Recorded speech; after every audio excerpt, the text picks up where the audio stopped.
Sean bienvenidos al podcast 25 centavitos. Nos encontramos aquí con los docentes en formación de la Escuela Normal en Teotihuacán. Axel Díaz, alias El Macuarro, Ivonne Rosales, alias La Bombón, Vivian Estrada, alias Vivi, y Sarem Cortés, alias La Champa. Y por supuesto su anfitriona Nayeli Venegas, alias Nayi. Vamos a comenzar a hablar acerca de la literatura y los impactos que ha tenido en los adolescentes.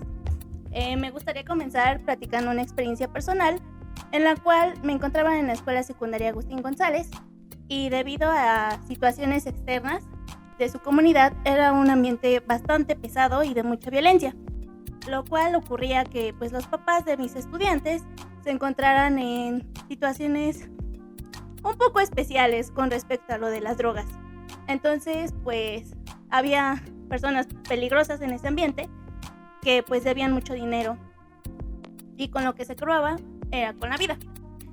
Entonces muchos de mis estudiantes no tenían padres, ya sea hombres o mujeres, no tenían ni papá o mamá. Y pues yo recordaba cuando estaba en la secundaria que a mí me hicieron leer un libro que en ese entonces pues para mí no tenía mucho sentido, hasta ahora que lo volví a recapitular y dije, este tema está muy interesante porque es el libro de Donde habitan los ángeles y habla acerca de un niño que se queda sin su papá muere y su mamá no puede criarlo por sí misma, no se encuentra en las condiciones óptimas. Entonces el niño se va a vivir con sus abuelitos.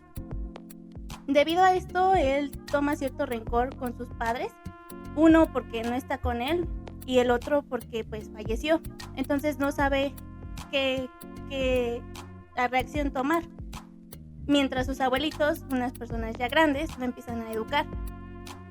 Entonces la historia comienza así y se desarrolla de ese modo. Conforme él va creciendo, aprende mucho de su abuelito, que le dicen tío Tacho, y de su abuelita Tata. Al final, él se convierte en ingeniero y le lleva su diploma a su papá en su tumba y a su mamá la perdona por no haber tenido ese tiempo y entiende ese aspecto de por qué no lo podía cuidar. Entonces yo decidí retomar este libro con mis estudiantes porque pues ellos no sabían cómo controlar sus duelos, no sabían cómo expresarse y por lo mismo eran muy groseros en clase, los papás no estaban con la disposición de querer hablar con nosotros. Entonces pues dije, a ver, quiero que este libro pues lo entiendan en el sentido de que pues tal vez, no sé, las cosas no se pueden dar como nosotros queremos, nuestra vida puede dar muchos cambios, pero al final pues tenemos que apreciar lo que tenemos y pues entender un poquito más a los padres.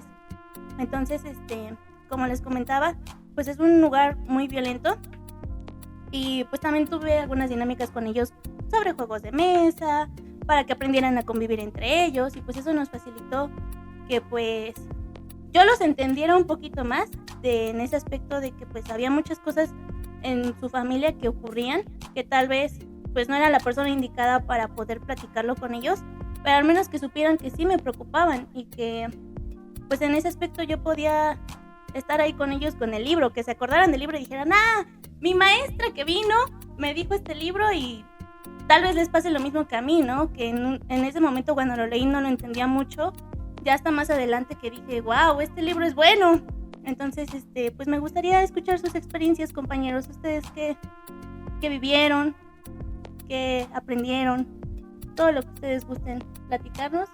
Bueno, me parece algo interesante lo que nos comentas, Naye, porque siento yo que esta lectura pues fue como ese espejo en donde los alumnos pudieron mirarse a través de lo que tú a lo mejor ibas redactando en ese momento o leyéndoles. Entonces para mí pues sí fue como una lectura impactante, más que nada porque pues los alumnos fue como una vinculación de lo que han vivido en su ambiente familiar, en su ambiente comunitario y pues también a lo mejor en el escolar, ¿no?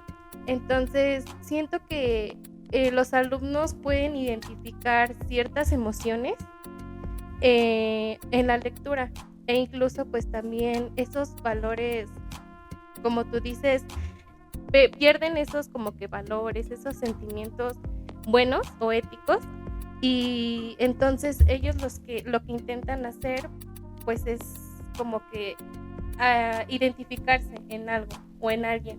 Entonces nosotros como docentes pues es muy bonito eso, ¿no? Como que transmitirles a través de una lectura esos valores e incluso pues también como que los atrapemos de esa forma, porque muchas veces no sabemos cómo llegarles a los alumnos, cómo hablar este tipo de problemas con ellos. Algo que igual me gustaría mencionar, compañeros, que es aunado a lo que dice Sam, es que no sé si recuerdan la estrategia de lectura que nos pidió implementar la maestra Verónica Argueta, que yo me llevé una sorpresa mucho con los grupos, porque va aunado a lo que dice mi compañera Sam.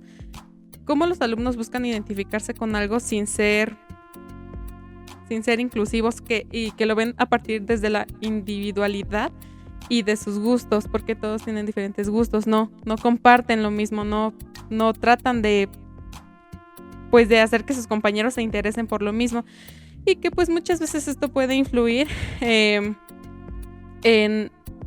los valores y en los hábitos que se forman los alumnos, y pues esto aunado a que el propósito de esto es que se formen lectores sensibles, que sientan, que comprendan lo que están leyendo, que tengan un respeto por las diversidades de intereses, de lectura, de valores, entre ellos mismos y sus demás compañeros. Bueno, hablando de dilemas éticos actuales, en cuanto a mis prácticas, yo sí tuve una experiencia. Estaba implementando 3 lecturas que hablaban sobre adicciones, ya que esa era mi problemática en mi planeación. Y en cuanto se tocó el tema de la drogadicción, una de mis alumnas se acercó y me dijo: maestra, ¿puedo hablar con usted? En lo que sus compañeros estaban armando unos rompecabezas. Entonces pues le pude prestar de cierta forma la atención. Ella me comentó que este tema era un tema difícil e importante para ella, y pues noté cómo sus ojos empezaron como a cristalizarse, ya que quería llorar. Y le pregunté que si estaba bien y me dijo sí, que lo que pasaba era que su hermano era un drogadicto y que estaba pues ya muy mal. Entonces lo único que yo pude decirle como maestra fue que le dieran todo el apoyo a su hermano, ya que eso era lo que necesitaba. Y lo que yo en el fondo quería hacer, me gustaría relacionarlo un poco con esa parte emocional de lo que ella estaba sintiendo y de lo que yo estaba sintiendo, porque yo le quería dar un abrazo. Pero ¿qué pasa? Mi ética profesional me lo impide. ¿Por qué? Porque no los podemos tocar, no podemos dar ese consuelo que a lo mejor a mí me hubiera gustado, y que me hubiera gustado darlo, y que si lo hubiera hecho se pudo haber malinterpretado como acoso. Entonces ese es uno de los problemas más grandes que hoy tenemos como maestros, que ya por cualquier cosa se puede malinterpretar y terminar en malos términos. Entonces lo único que hice fue darle ese apoyo verbal, por así decirlo, y le pregunté que si estaba bien, que si gustaba que omitiera el tema o algo parecido, y me dijo que no, que solo quería tener alguien con quien comentarlo. Entonces es ahí donde yo me doy cuenta que a veces los niños van con ciertos problemas a la escuela, y eso es lo que a veces genera que tengan falta de atención o que no entreguen los trabajos y demás. Entonces igual ponernos a pensar como maestros esa parte y ser empáticos con nuestros alumnos. Pues la neta, a mí me tocó ver ciertas situaciones en mis grupos de práctica. Tenía 2 grupos y nunca me había tocado tener 2 grupos, siempre tenía uno, pero en esta ocasión me tocó tener 2 y fue bastante interesante trabajar con ambos, porque es muy diferente cómo se relacionan en un grupo como en otro, ¿no? O sea, los chicos actúan de una manera que con el otro, ¿no? A mí me pasó que cuando traté de explicarles a las maestras mi estrategia de lectura que iba a tener, me dijeron que no les hacía tan buena idea, porque para ellas no era necesario, ya que los chicos no contaban con el perfil, o sea, que no lo iba a lograr, que no lo iban a entender. Y yo dije que pues no creía yo que fuera necesario, que fuera verdad. Entonces decidí hacerlo con el grupo de primero A, que son como los chicos más digamos que inteligentes de primero. Les expresé cuál era la idea que tenía y me dijeron que sí.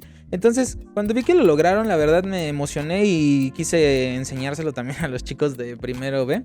Y les enseñé la idea, les di las hojas como se tenía que realizar, les realicé un pequeño examen diagnóstico y un examen de comprensión lectora. Y la verdad es que los chicos atendieron muy bien, porque como yo les decía a mi compañera Vivi, que era la que estaba conmigo en prácticas. Yo no tengo la autoridad para demeritar si alguien es o no es, ¿no? Si alguien puede o no puede. Porque para mí no es como que yo dijera, no, ese niño no puede, ese niño tiene déficit o así. No, o sea, simple y sencillamente para mí era como, yo te voy a dar las herramientas porque confío en ti, en que puedes lograrlo, en que puedes hacerlo y en que tienes las capacidades. Porque yo a lo mejor no te conozco, no soy tu familiar, pero yo veo que tú puedes, ¿no? Y no voy a decirte que no puedes o que te debemos de tratar de cierta o tal manera si yo veo que pues lo estás logrando, ¿no? O que yo creo que tienes un potencial. Entonces, la verdad, los chicos me sorprendieron bastante. Me explicaban que últimamente se les estaba haciendo muy aburrida la escuela porque los maestros no les exigían en nada, o sea, los trabajos eran muy simples, los exámenes también, ¿no? Y aún así había chicos que pues no los pasaban. En este tema, bueno, fue un tanto ético para mí porque decir, bueno, ¿qué hago? ¿No? ¿Me detengo a hacer lo que me dicen las autoridades? O desde mi ética profesional les exijo lo que tienen que hacer y les enseño, ¿no? Más que exigirles es enseñarles y darles la oportunidad a que demuestren quiénes son y qué pueden lograr. Y bueno, creo que fue una situación personal tal vez, pero yo demostré que los chicos podían y muchos se acercaron a mí en este afán de nos gusta su idea, maestro, sí queremos leer, sí nos gusta la idea que tiene. Y yo la verdad me quedé sorprendido con el resultado. Eso es como que lo más satisfactorio, ¿no? Que al final el alumno se quede con algo, ¿no? Y aprenda. Porque pues para eso vamos, ¿no? Para tratar de enseñarles. Y a mí la verdad fue que algo que me gustó mucho. Bueno, y de acuerdo con lo que decía mi compañera Bom, pues también me pasó algo similar.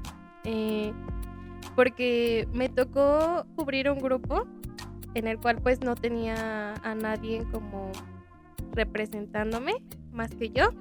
Entonces, al momento de que estamos realizando pues ciertas actividades, alcanzo a ver que una alumna pues tiene su mochila en sus piernas y adentro pues tenía sus manos, ¿no? Ambas manos, pero cuando vi que sacó sus manos, pues vi que tenía pues varias cortaduras en la mano.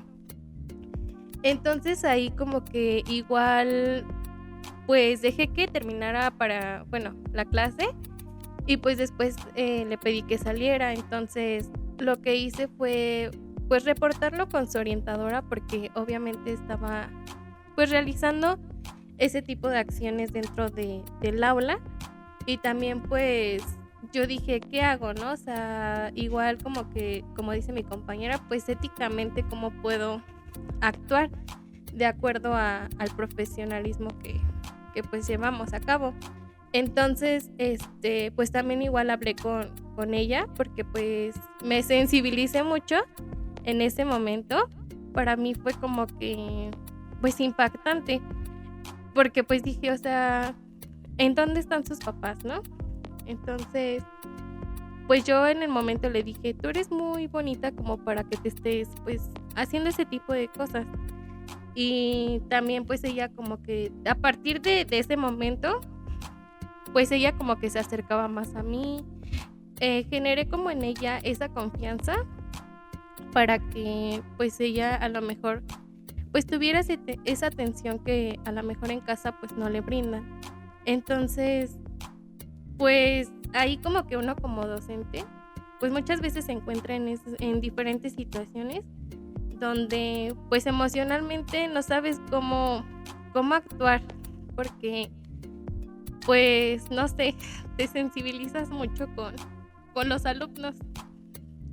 Y bueno, entonces pues en ese momento sí yo pues sentí feo, sentí tristeza y nostalgia porque pues ya los tiempos han cambiado. O sea, ya pues ahora esas formas como de autodañarte e incluso también pues que muchas veces igual no solo nosotros somos los que llegamos al aula y pensamos o nos insensibilizamos con nuestros alumnos porque pensamos que simplemente es ir a dar clases y a cumplir con nuestro rol, pero no, o sea, es como que mucho más allá porque también pues hay que formar esos alumnos como seres críticos, fomentando la empatía, fomentando valores que también pues los lleven a actuar para un bien ético, pues dentro y fuera del aula, no solamente que se quede en los conocimientos que nosotros les transmitimos, sino que también pues ellos sepan cómo manejar situaciones, cómo manejar emociones que en su casa viven o que lo van a vivir a lo largo de su vida.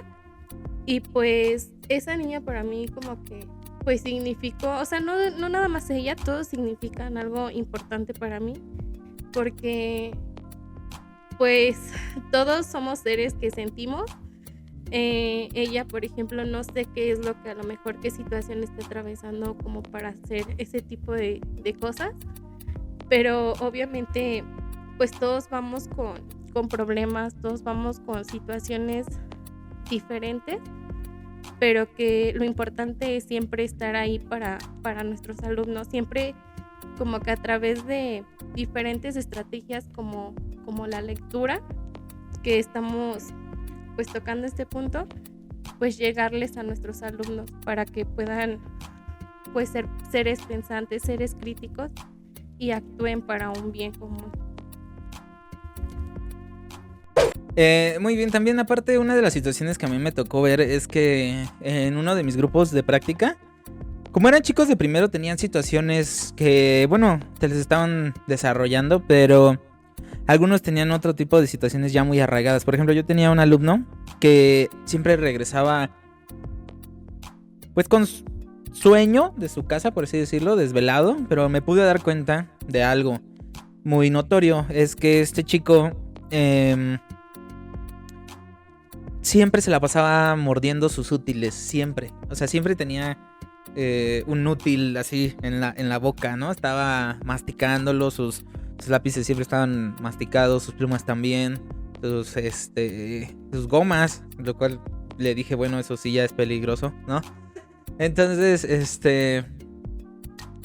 aquí ocurre una situación que me acerqué al chico y hablando con él me comenta que su papá se enoja mucho con él por esto de que pues él muerde las cosas y de que lastima los útiles, entonces pues constantemente lo regaña pues físicamente, ¿no? Lo reprende. Pero un día entregando calificaciones me pude acercar al padre y le comenté de las fijaciones, ¿no? Y le dije, seguramente su hijo tiene algún tipo de fijación, le recomiendo por favor, ¿no? Mi recomendación personal, le dije que leyera ciertos autores, que se acercara a algún psicólogo para atenderlo, porque era una situación que, bueno, se le había quedado en alguna etapa de su crecimiento, entonces que pues el chico no tenía algún problema. La verdad es que aquí creo que yo no hice nada malo, ¿no? Pero recibí un regaño por parte de mi titular y de la directora diciéndome que pues no es mi responsabilidad, que no tengo que hacerlo y que independientemente de si los alumnos hacen o no hacen, que yo me limite a dar mi clase y ya. Yo creo que, bueno, no actué de alguna mala manera porque fue como para beneficio de... al final, tener un buen alumno siempre va a hacer que... pues que todo salga mejor, ¿no? Que todo vaya mejor, porque si tienes un alumno con situaciones, pues te va a arrastrar a otros dos, por lo menos. Entonces, bueno, yo... hablando desde la ética profesional, creo que actué bastante bien, pero tal vez, no sé, tal vez no era mi intervención, no lo sé. Al final, bueno, pude notar que sí llevaron al chico al psicólogo y que el padre sí se llevó una grata sorpresa de saber que, bueno, eso era algo que podía pasar, que no era como exclusivo de su hijo, ya que él pensaba que pues su hijo tenía algún problema, pero más como meramente de él, ¿no? Y pues eso fue. Bueno, espero hayan disfrutado de nuestro podcast del día de hoy, del tema que abordamos, y me gustaría terminar con la siguiente frase. Leer transforma, dialogar humaniza y educar compromete. Esto fue 25 centavitos. Adiós.